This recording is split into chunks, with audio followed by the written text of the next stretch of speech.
Cajar, nous sommes venus jusqu'à Calvignac pour rencontrer le président des producteurs de safran du Quercy et je suis ravie. Et merci beaucoup de nous recevoir. On est juste devant sa safranière.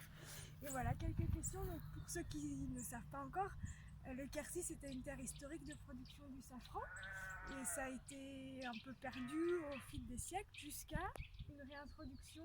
En 1997, où un certain nombre de producteurs ont été intéressés pour relancer la production de safran du Quercy, bien sûr. Et donc ce groupe a grandi dans les 2 premières années, 97-98, et puis en 99, on a créé l'association des producteurs de safran du Quercy. Voilà. Donc, qui regroupe voilà, tout de safraniers engagés et attachés au safran du Quercy, avec les bulbes, peut-être pas historiques, mais en tout cas du coin, même peut-être si. Si.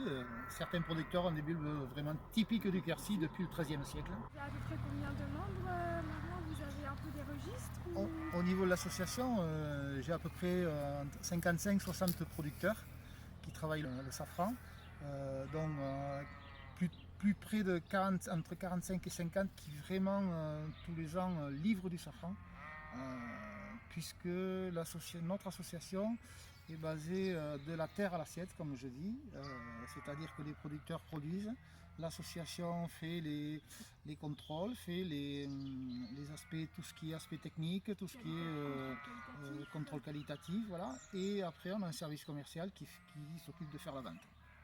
Tout est bien suivi, il y a un contrôle et un accompagnement sur toutes les différentes étapes.